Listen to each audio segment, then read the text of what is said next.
Thank you for joining us and welcome to the Albany Film Festival presented by the New York State Writers Institute at the University at Albany. I'm Paul Groundall, the director of the Writers Institute. I want to welcome our guests for this special conversation, Sam Pollard and Bhawin Suchak. Before I introduce them, I'm pleased to announce and also to congratulate Sam Pollard on his recognition and recipient of an Ironweed Award for Exemplary Achievement in Cinema. We plan to honor Sam in person on our UAlbany campus, but it was not possible due to COVID-19. So we'll be mailing a fine etched glass sculpture to you at your home, Sam, and once again, congratulations. Let me mention briefly that Sam Pollard is an award-winning film director, editor, and screenwriter. He's won numerous awards, Emmys, Peabodys, and an Academy Award nomination. He's regarded as a master filmmaker, and his most recent work is the just released acclaimed documentary, MLK FBI. Bhawin Suchak is in conversation with Sam. He's a filmmaker. He's the co-founder and executive producer of YouthFX. YouthFX is an Albany-based organization that works with young people of color in underserved communities of Albany. It helps them with all aspects of filmmaking, makes training and other initiatives available in digital film technology. So I will now step aside and thank you, Bhawin and Sam. Enjoy your conversation.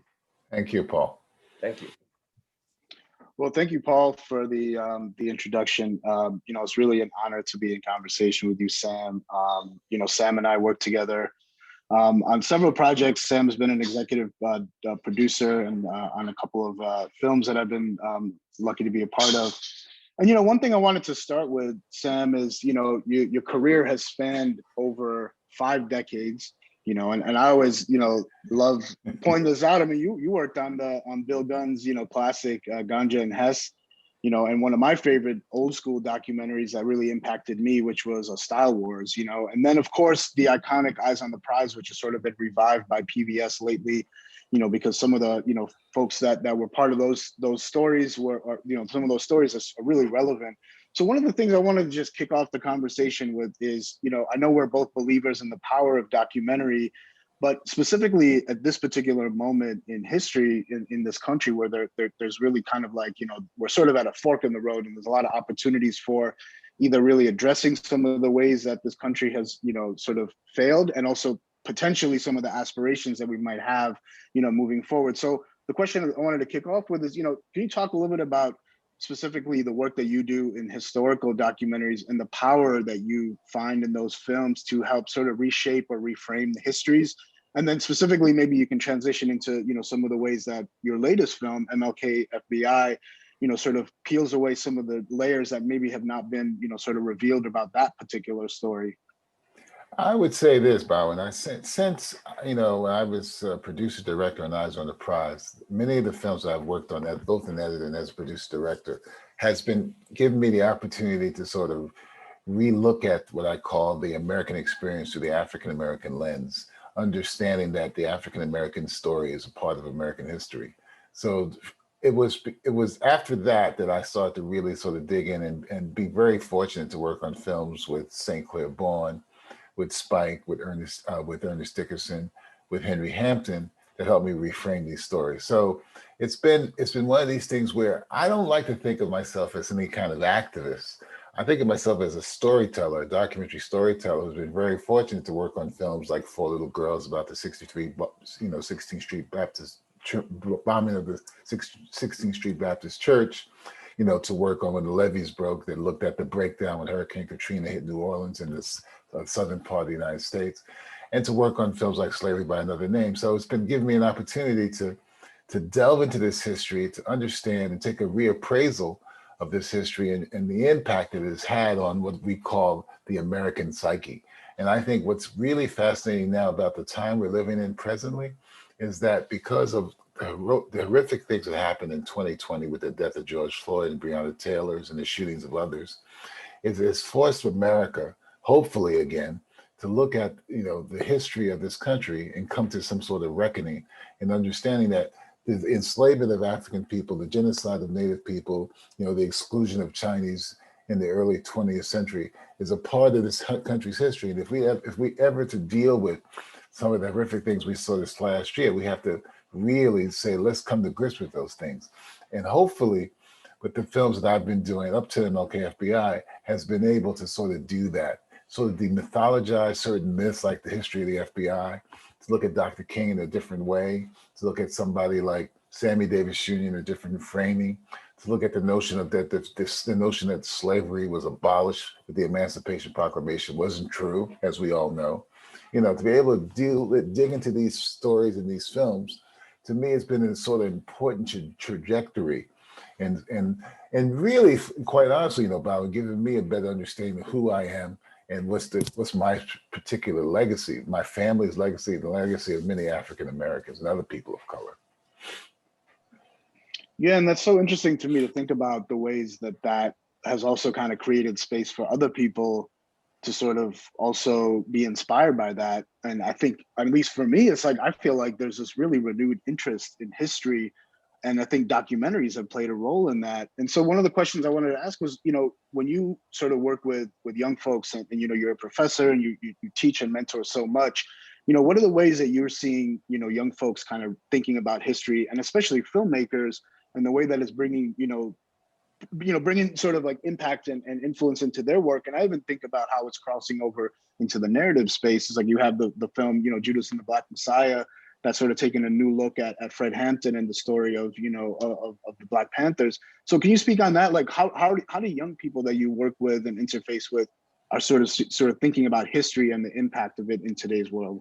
You know, what's amazing is that young people are really sort of challenging us old fogies to really say, you know, what's this story you're telling? Why are you telling it? Why are you showing me this? So for example, I'm teaching this class this semester called The Language of Film. Really for freshmen to look at sort of the evolution of film from a technological and an aesthetic perspective in terms of cinematography, editing, production design. And I show a film each week that the class has to look at and has to respond to. And I had them watch 2 weeks ago, John Ford's The Searchers from 1956. Okay. And the response to that film, you know, the response to that film was unanimously negative, you know, in terms of the depiction of Native Americans. And it makes you understand that on one level, I could get away maybe 15 years ago showing a film like that and talking about a film, the aesthetics of John Ford as a filmmaker, but the politics of it, you can't get away with that anymore.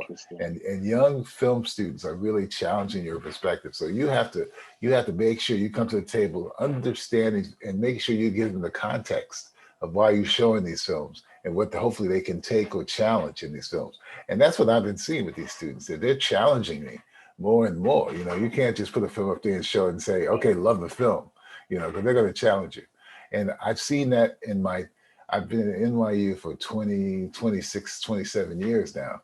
And I've seen young filmmakers who come to the school become much more savvy, both socially and politically, than ever before. So it's a new day for those of us who've been around the block a long time, and making us rethink how to really, present these films and giving people the context in terms of when these films were made and what they were supposedly trying to say, and didn't sometimes say it didn't work. I showed Michael Powell's Black Narcissus a few months ago, and I had to make sure I told those students that some of the characters were played by white people. You know, Gene Simmons' character was playing a white person, and that was, today completely politically incorrect. But back in 1947, 48, you could get away with that, but not anymore. And students will bring that up, challenge you right now to say, what are you showing us that film for? What's the point in that? So right. It's been a fascinating time as a professor, Yeah.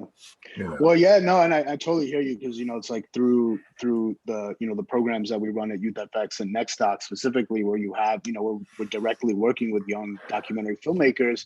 One of the big conversations, which, this sort of leads to is the conversation around, accountability and equity and transparency within the documentary filmmaking world. And right now it's a big conversation specifically, I think. And interestingly, it was sort of sparked, I think, a little bit by a film that you were involved with around, the HBO film with Tiger Woods, but has really amplified by Grace Lee and some of the other, more kind of veteran filmmakers who are questioning the amount of space and money and access that Ken Burns has had to being able to use PBS as a platform for his work.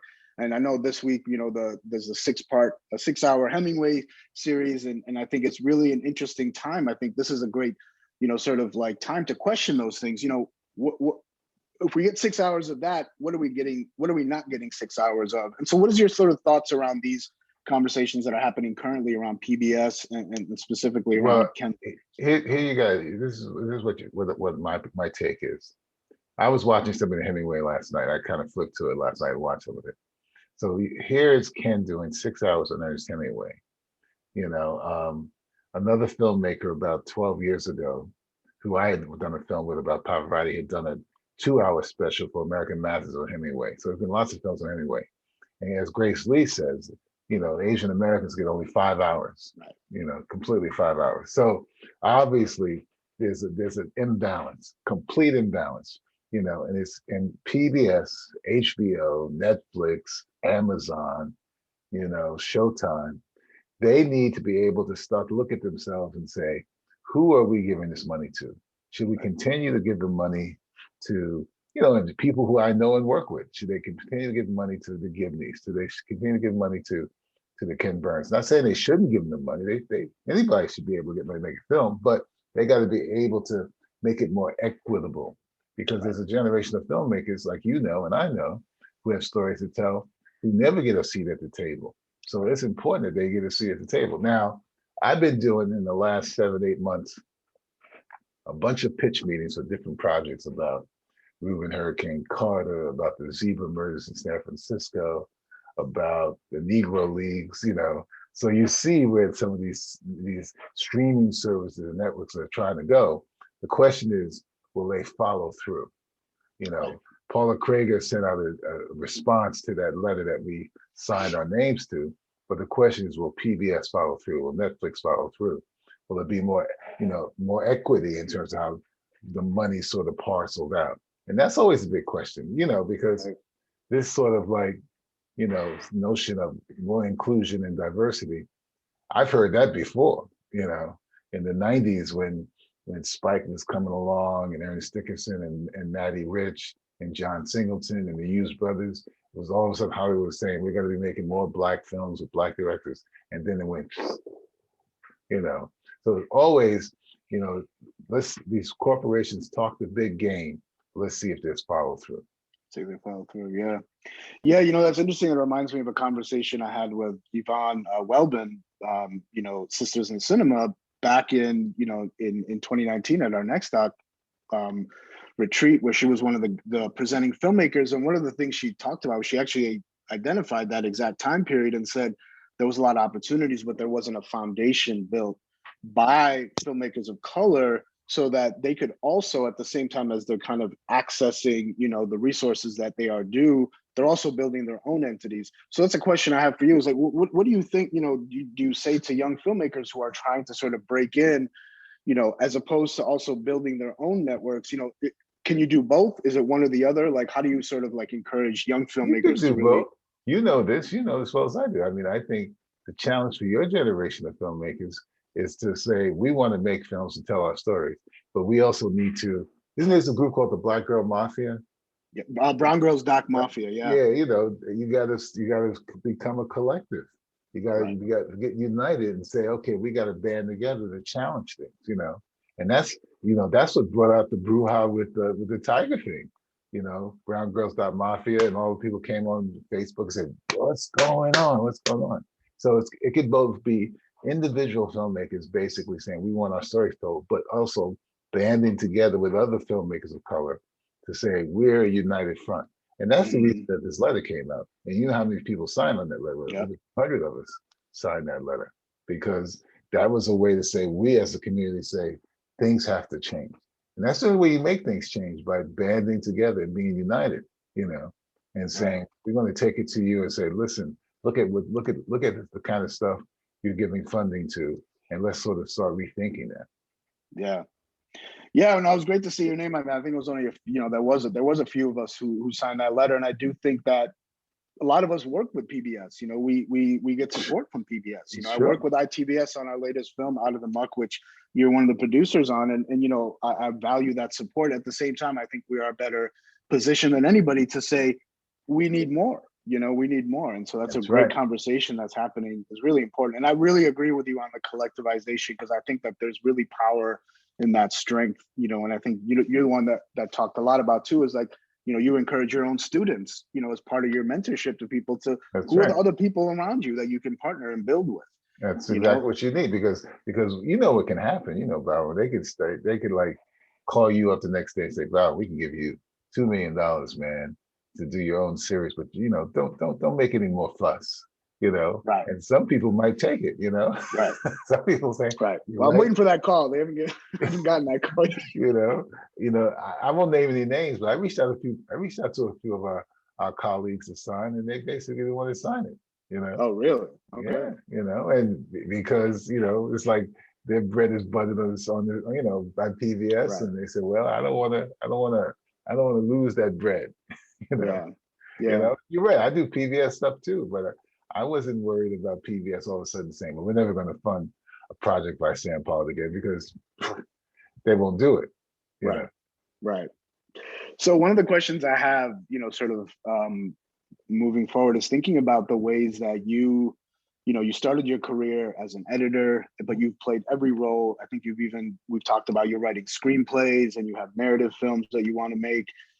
Talk about the ways that how do you sort of move fluidly between roles on a project? And if you could just give maybe this is like, for me, also looking for advice for young filmmakers, you know, what are some of the differences between being an editor on a project and then being the director? You know, what are some of the skill sets that you feel are complementary, and what are skill sets that are sort of unique to each role?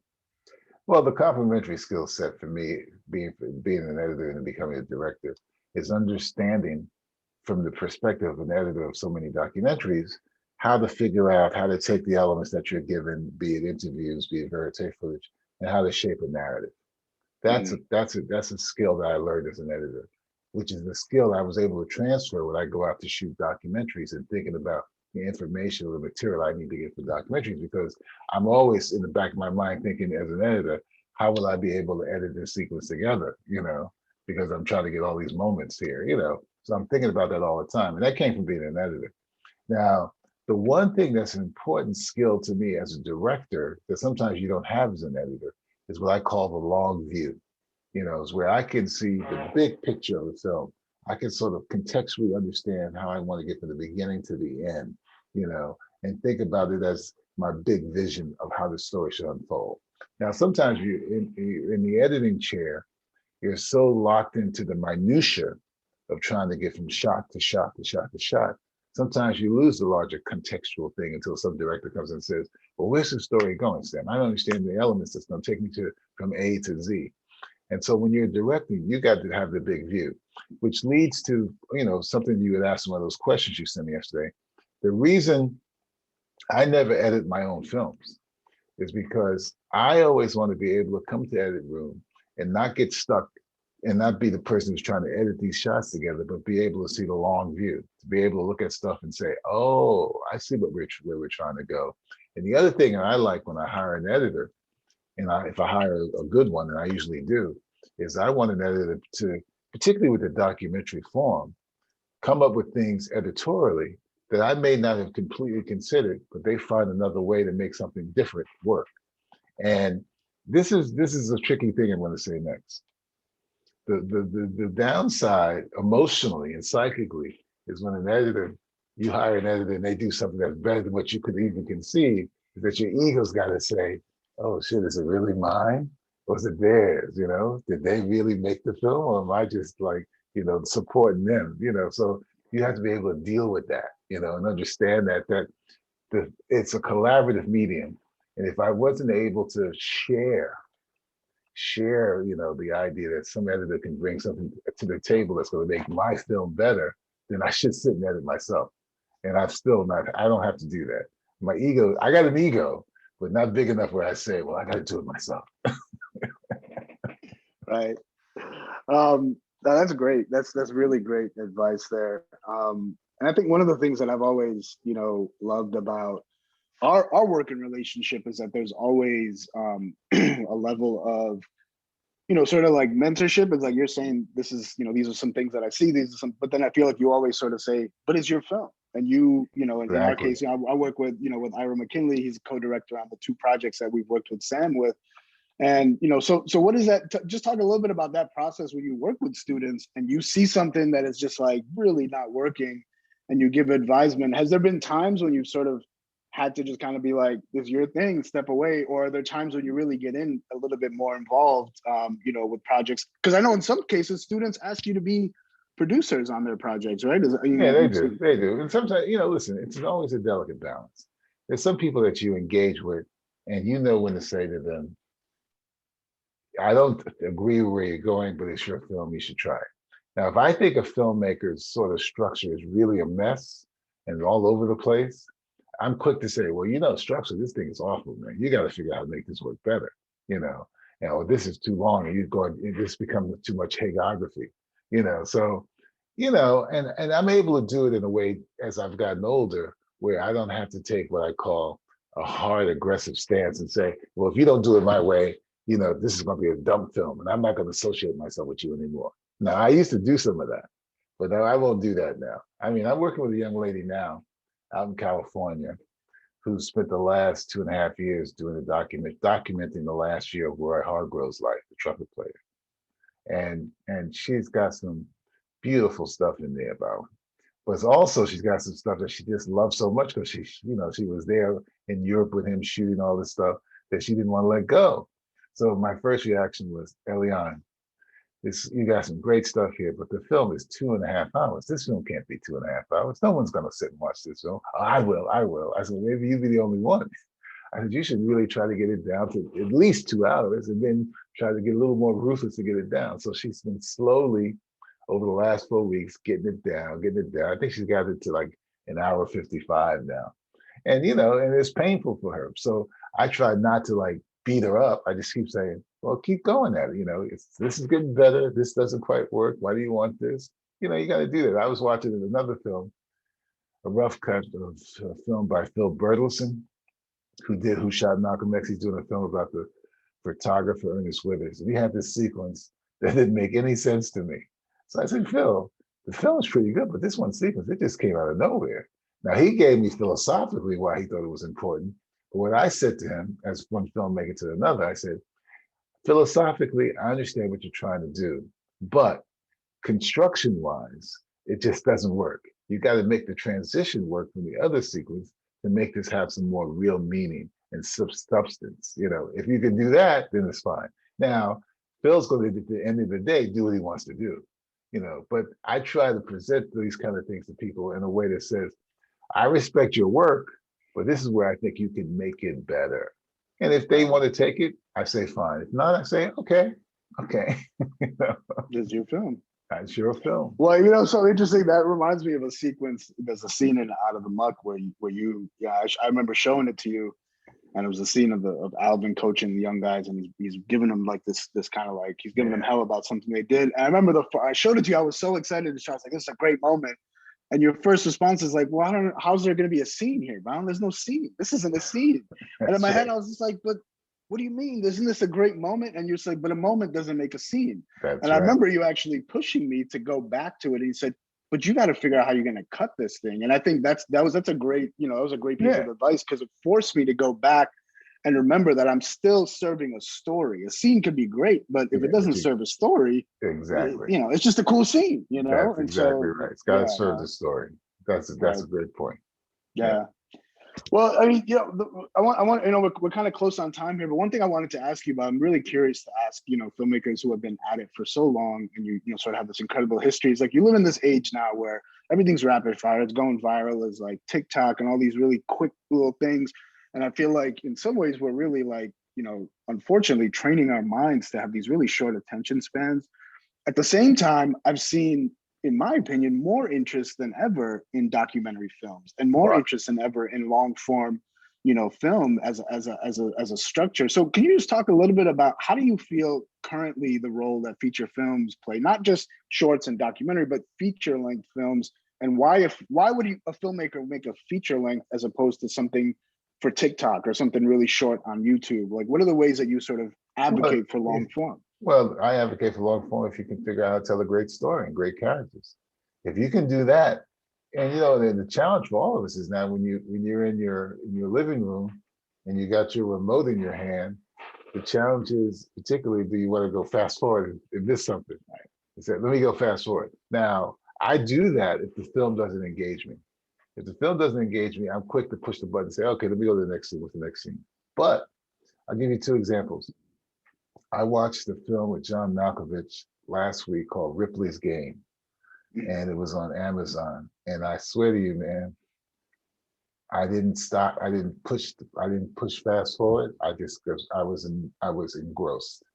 Was it a great film? I'm not sure it was great, but Malkovich was so damn good. I was engrossed. And then I watched the film the next night with Kevin Costner called Black and White, about him being a grandfather with a biracial granddaughter, with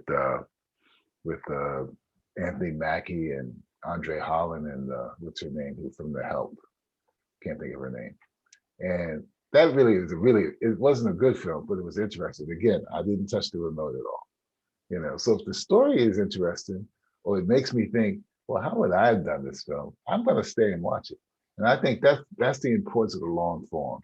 If the storytelling is engaging enough and the acting is really good enough, you will stay with it. You won't push the button. If it's some really junky action movie, I'll push the button because I've seen most of it. Oh, let me go fast. And some doc that doesn't grab me, I'll go fast. Like I watched the Tina Turner documentary last week. I didn't touch it. I was watching it on HBO Max. I was completely engrossed. I even watched the Alan Farrell's miniseries on HBO. Didn't touch the remote. I just watched it. But I was engaged, and that's one of the things that's really fascinating about these films. If the storytelling is good, be it a narrative form or the documentary form, you can keep your audience from touching the button. Right. I just wanted to kind of close with a couple of things. First off, if there's any, what are some projects that you're just super excited about right now that you're working on? Is there anything that you're able to share, just like something that you're working? I mean, first of all, I can't believe you released this other film in the midst of all this. Oh, Black Art? Which is, I just saw on HBO. I said, wait, Sam Pollard. I said, you just made a film. Yeah, man, I'm always working, man. I'm finishing up a film about Arthur Ashe. Oh, wow. That'll come out probably in the summer, which has turned out to be a pretty good film. And then I'm trying to get my Max Roach film done. I'm trying to get your films, you guys get your films, about Pahokee, get that done, So, there's always many projects, man. I love the idea of being a filmmaker and helping filmmakers make films. So you're just like at the beginning. You're just like ready to keep going. You're not slowing down. I'm not at the beginning, but I'm still trying to keep going. So the last question I have is, when is the Sam Pollard documentary coming out? When we gonna I hope never. Well, take us back to the days when you were cutting and slicing with the No, never. You don't want to go back there. No. Well, hey Sam, thank you so much, man. This is great. I feel like we covered so much ground. Always appreciate having conversations with you. Learn so much. Looking forward to what's next for you. Okay, man. Be good, Bob. Talk to you soon. All right. Take care. Thanks. Bye.